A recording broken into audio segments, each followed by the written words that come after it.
What an amazing day today has been for us. I've got to tell you, I'm joined today by one of my colleagues, Dr. Christine Villanueva, who runs all of the strategy and brand marketing that we do at the agency. And we got a chance to sit in with one of the classes, Dr. Ball's class on brand marketing, and the focus that she was talking about was really around multicultural. And so it was absolutely a joy to be with these students and to be with Professor Ball. And I will tell you, if there's any question ever about why Babson is great, you only need to sit with a student for 2 minutes and talk to the faculty, and it becomes very, very clear what it is that makes this institution so absolutely special. A quick couple of stories to tell you. First, the other reason I'm really excited about being here was that, I got this call from Babson, and they talked about the program. And they said, look, one of the things we want to talk about is culture and how that connects to entrepreneurship and how it actually connects into innovation.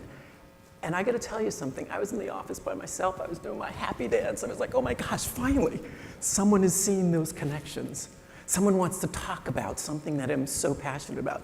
So we had a staff meeting. I ran down to the staff. And I was like, oh my gosh, you guys are not going to believe what's going to happen.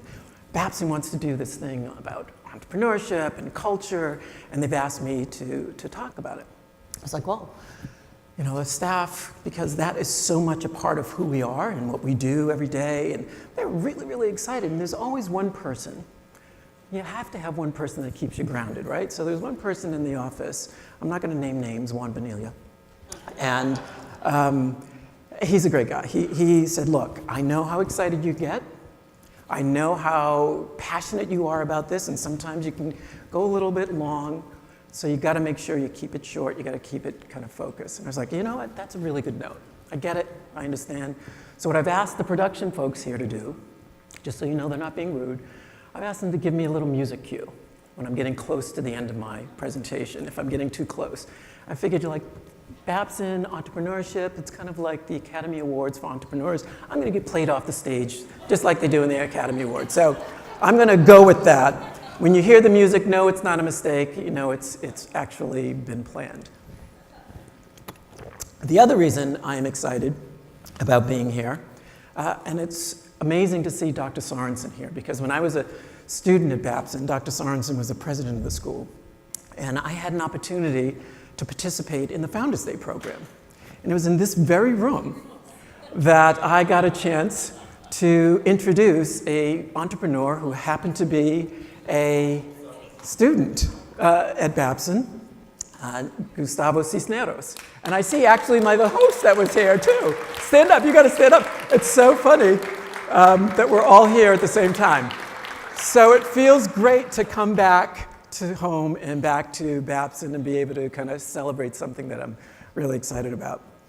I think it's really important, for entrepreneurs or for any company to get grounded in why it is that you are doing what you do. And there are a lot of people you talk to different folks, and there's a really amazing author named Simon Sinek, and he wrote a book called It Starts With Why. And one of the things that he talks about is organizations that are really successful versus the organizations that aren't as successful. And one of the connections that he saw with those companies that were really successful is that everyone from the CEO down to the receptionist understood exactly why they were there. They understood the purpose. They understood their mission. And I started thinking about that, and I said, okay, well, when I'm coming to Babson, I should actually get grounded and reframe for the audience why it is that I'm so excited about culture and multicultural marketing. And I started to go back and I said, well, when was that? And what happened? And it dawned on me that I really started getting engaged in it when I was in high school.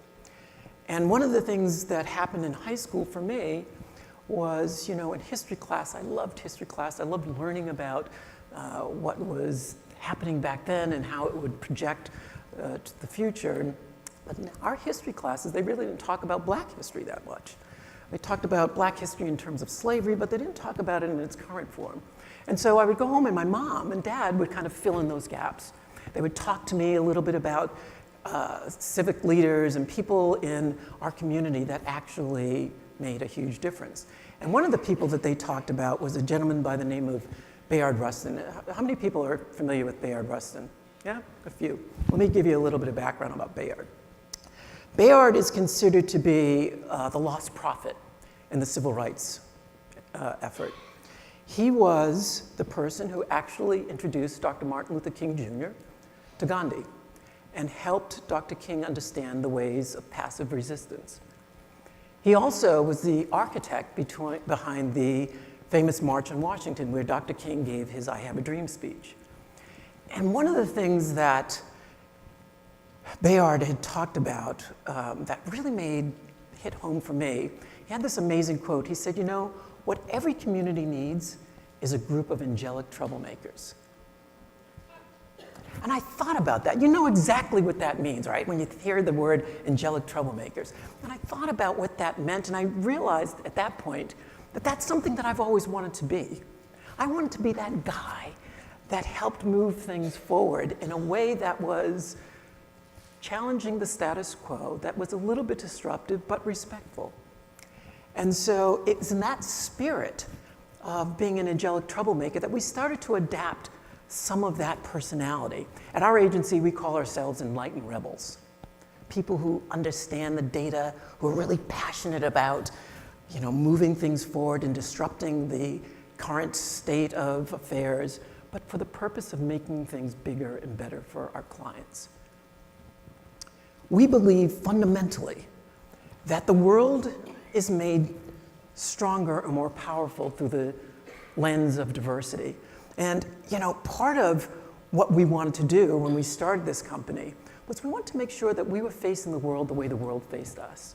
So we were very purposeful in the types of people that we were hiring. We wanted to make sure it was a wide range of diverse candidates, men, women, black, white, Hispanic, Asian, you name it. We knew that it was important for us, not just because it made us feel better, but we really genuinely believed that if we had a bunch of diverse points of view around a table, we would ultimately get new ways of thinking. We would also ultimately get to a point where innovation, which comes from challenging one another, would be able to thrive.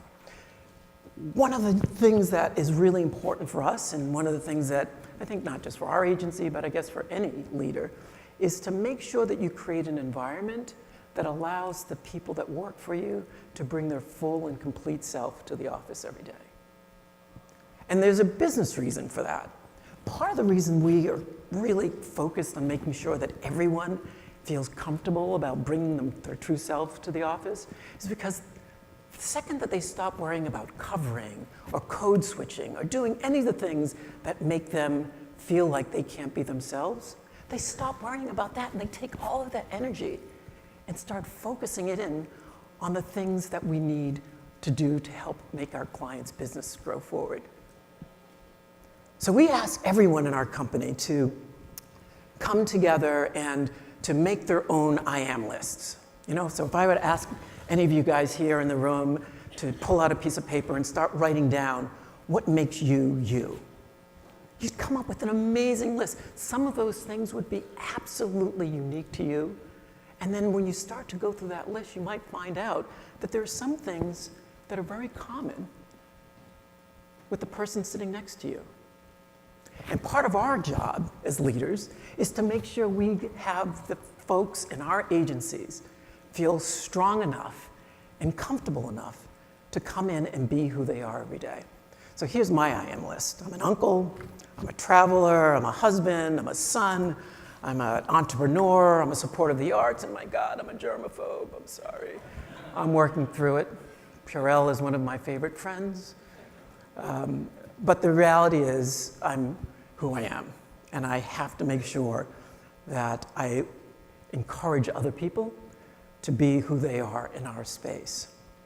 You know, there was a time when we were more siloed. where we stayed in our own lanes, we stuck with our own kind, we kind of did what we had to do. But now, more than ever, those lanes and lines are connected in ways that we never imagined. Some of it is being driven by technology. Some of it is being driven by an awakening of who we should be and what we should be doing. But the truth is we're living in this era of intersections, right? That thrust people together with common and sometimes conflicting interests. And we find ourselves spending more and more time focusing on those things that kind of connect us, not only to ourselves, but to others. It's one of the beautiful things about diversity and inclusion. Diversity and inclusion, for a long time, gets a really bad rap. And I can understand why, because sometimes it's not executed the right way. What we do at our agency is we kind of redefine what diversity and inclusion is. We think of D&I very differently. We think of D&I as disruption and innovation. And I'll tell you why. Let me give you an example. If you have kids, or when you were a kid, if you remember what it was like to be a kid, the kids are genuinely curious. They're constantly asking, why this, why that? And we're usually telling kids not to interrupt, not to be disrespectful. But the reality is, there's some upside to that disruption. Part of the reason that there's some upside to that disruption is because it breaks us out of patterns. It breaks us out of the blind spots that normally keep us from thinking through the bigger opportunities that exist for us. It's not just the thing that I feel good about, it has actually some business results. If you look, McKinsey did a research study. They found that companies that were more gender diverse were 15% more likely to outperform their peers. In that same study, they looked at ethnicity, and they found out that companies that were more ethnically diverse were 35% more likely to outperform their peers. Harvard Business Review did a study, and they found that leaders who gave diverse voices an equal opportunity to speak up were 2 times more likely to unleash the value proposition of those insights. Employees who worked in a speak up environment were 3.5 times more likely to contribute to their full potential. I'm a little bit of a nerd. I love reading Scientific American, and one of the things that they did was they did this entire series on diversity and the power that diversity has to help propel a business forward. And one of the things that they kind of helped you understand was the reason why it did that. The fact of the matter is, when you surround yourself with people who aren't like you, who talk differently, who think differently, who've experienced life differently, what they do is they try to marshal more resources to convince you that their point of view is the right point of view.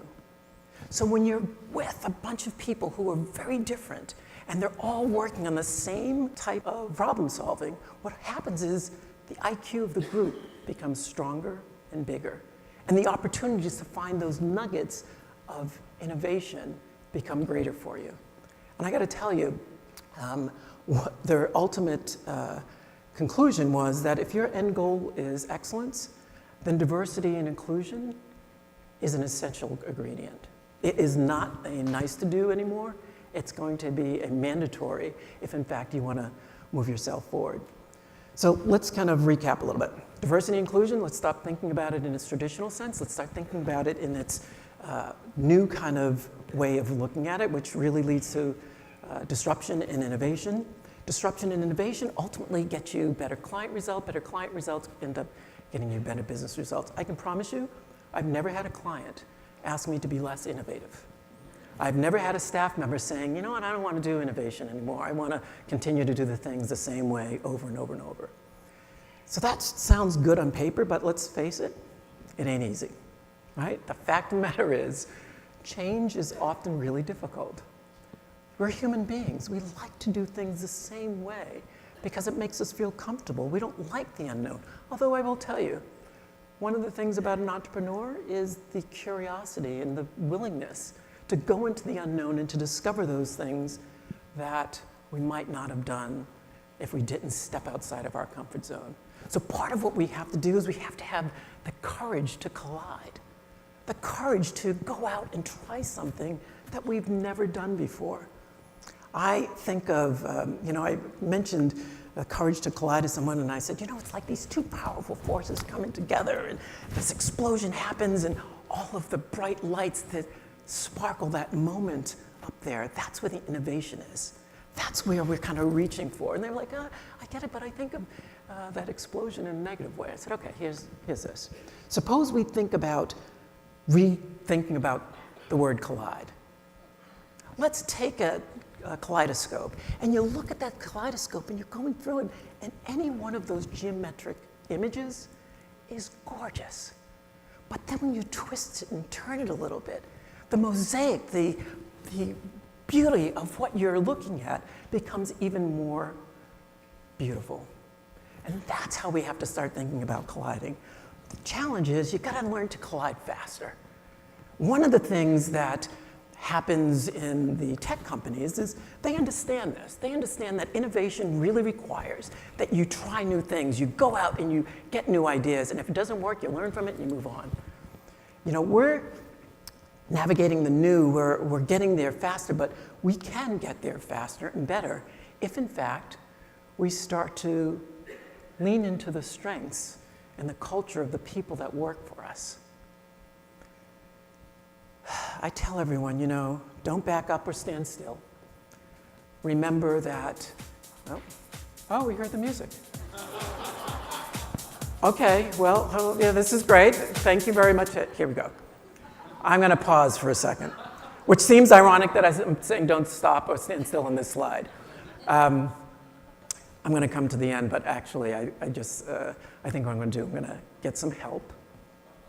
I'm going to ask you guys to help me kind of finish out the story. I'm going to get some volunteers.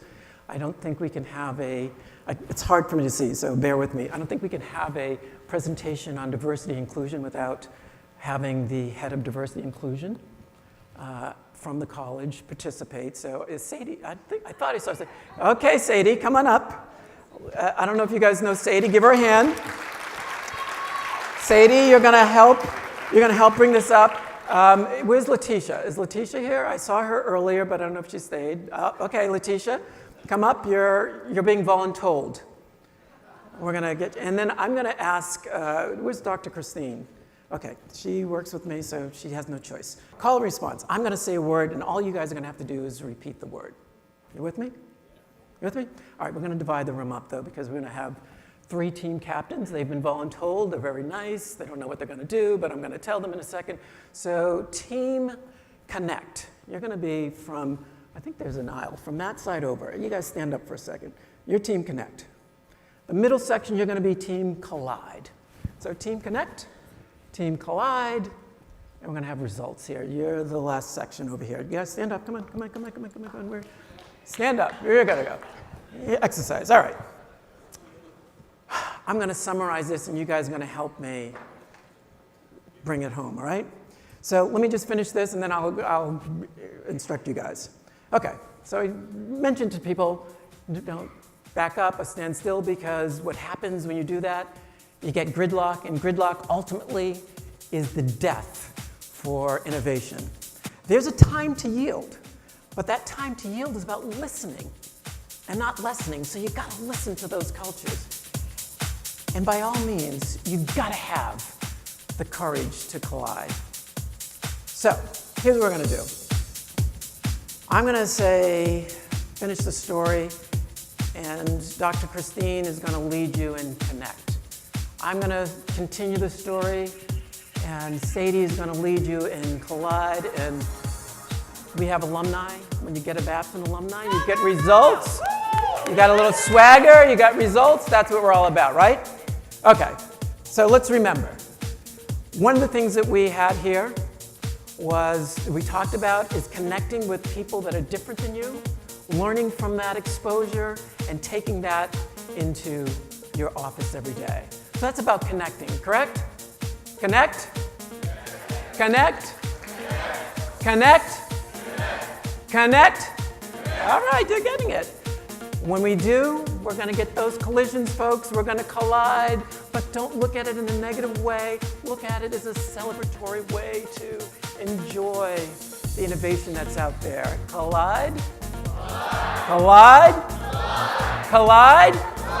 Oh, we're getting there. And we got the Babbo folks here, so when we connect and collide, we get results. Results. Okay, should we try to put it on together? Feel the music? Get into the music? We're getting there. I feel it. It's taking over me. I don't know. We're going to connect. Collide. Results.